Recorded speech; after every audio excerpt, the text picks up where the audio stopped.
Bom dia aos ouvintes da Rádio Cidade, bom dia aos ouvintes do Manhã Cidade. E como todo sábado, nós chegamos por aqui para tratarmos de política.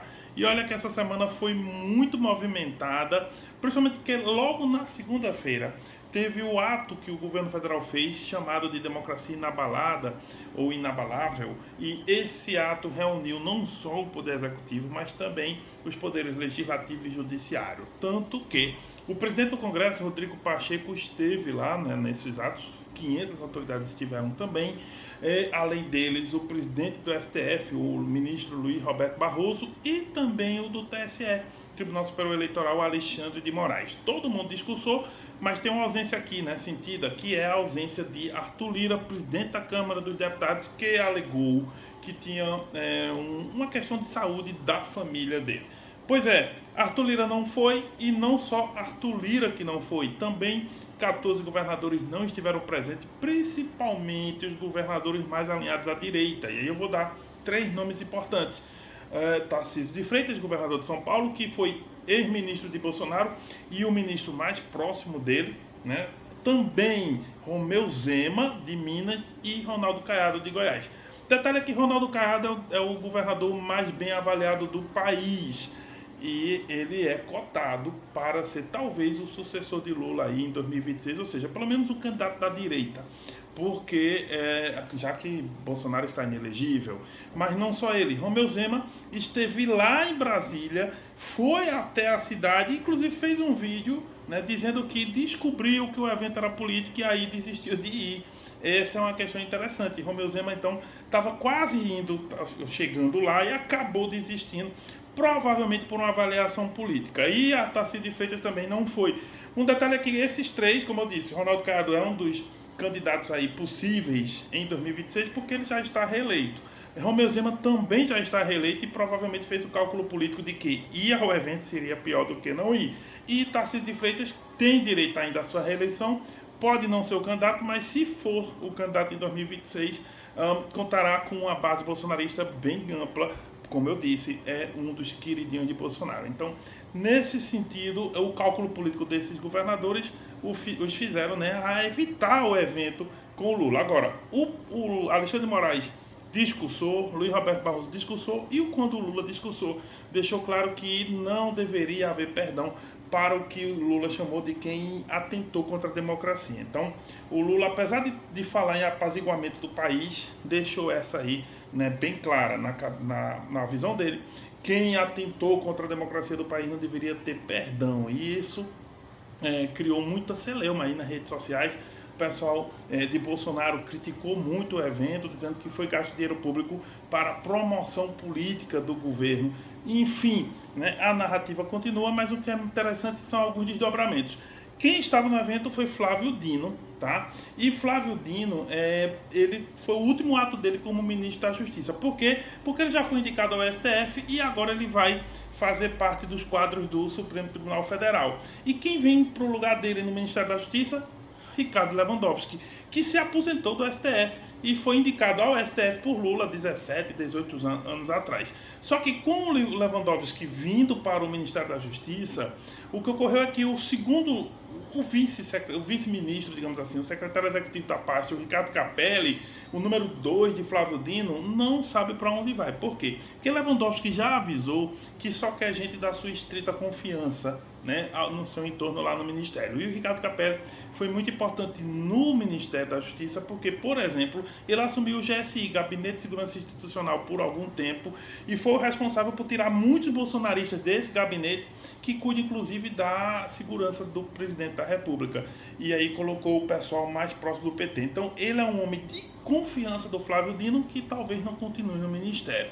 Outro detalhe importante sobre a vinda de Lewandowski é que ela enfraquece o PSB. Pois é, o Partido Socialista Brasileiro já teve o Ministério dos Portos e Aeroportos com Márcio França, que saiu para dar lugar ao Centrão, né, já que Silvio Costa Filho dos Republicanos assumiu o seu lugar.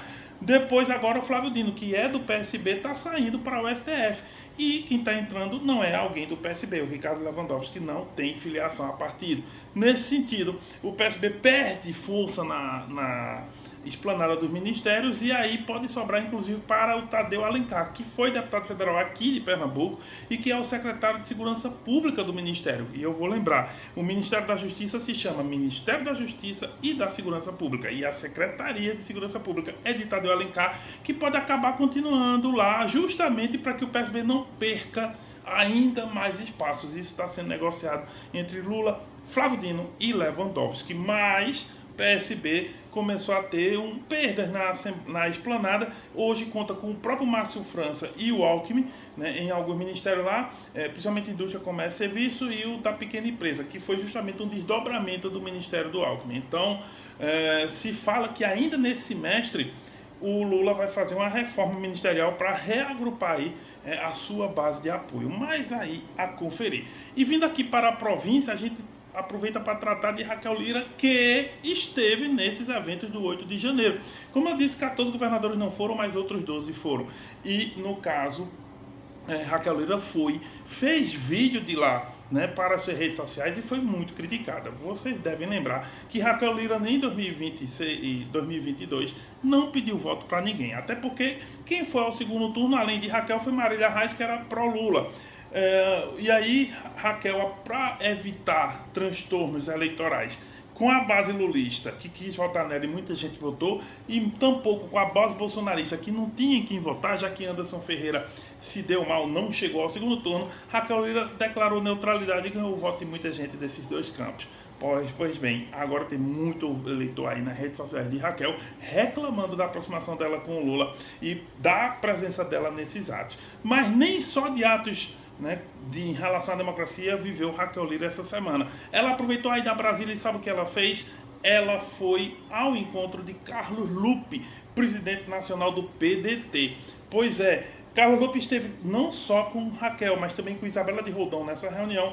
E há agora uma especulação cada vez mais forte, já que eles já tiveram 4 outros encontros, esse é o 5º. E aí, nesse encontro, se especulou sobre a vinda de Raquel para o PDT, mas mais importante ainda, a entrada do PDT na base raquelzista. Isso mudaria, inclusive, as configurações na eleição de Caruaru. Por quê? Porque Zé Queiroz passaria a ser base de Raquel. E imagina aí como fica o tabuleiro eleitoral na cidade. De todo modo, é interessante observarmos que o PDT insiste numa aproximação com Raquel e pode ser anunciada aí em algum momento até as eleições a entrada do PDT oficialmente na base de Raquel, e isso muda o quadro também em Recife, já que em Recife o PDT tem a vice Isabela de Roldão, que está ali, né, na vice-prefeitura de João Campos. Olha, tem muitos sinais aí ocorrendo e é interessante a gente ficar atento a esse cenário eleitoral. E por fim, voltando à questão nacional, a gente fala também de uma engenharia política que foi feita diretamente pelo presidente Lula. Olha só, o Lula convidou a Marta Suplicy para voltar ao PT. Pois é, Marta Suplicy foi prefeita em 2000 pelo partido, lá de São Paulo, né, no município de São Paulo. Também foi senadora pelo estado, mas votou no impeachment, a favor do impeachment da Dilma. E ela é muito mal vista no partido. Porém, o Lula fez uma engenharia política. O Lula quer a volta da Marta Suplicy ao PT, para quê? Para ela se tornar vice na candidatura lá do Guilherme Boulos. Por quê? Porque no ano 2020... o Boulos chegou ao segundo turno, mas perdeu a eleição para o Bruno Covas, justamente porque a periferia da cidade votou em peso no Bruno Covas na época, que é do PSDB, e que ganhou esse voto também porque Marta Suplicy estava lá do lado deles. Inclusive, ela era secretária de Relações Institucionais internacionais da Prefeitura de São Paulo. Então ela deixou o Ricardo Nunes, que foi vice de Bruno Covas e assumiu a prefeitura depois da morte dele, deixou justamente para agora fazer parte da chapa contrária, tá? Porque ela é muito benquista na periferia, né? Nas pesquisas sempre se dá que ela tem um bom trânsito por algumas obras que ela fez naquela região de São Paulo. O ponto é o seguinte, foi feita a engenharia, mas aí vai precisar combinar com o povo, né? Vamos aguardar os próximos desdobramentos e as pesquisas, se a presença de Marta Suplicy agrega ou não para o Guilherme Boulos. Mas aí, a conferir, a gente volta sábado que vem com mais comentários, se Deus quiser.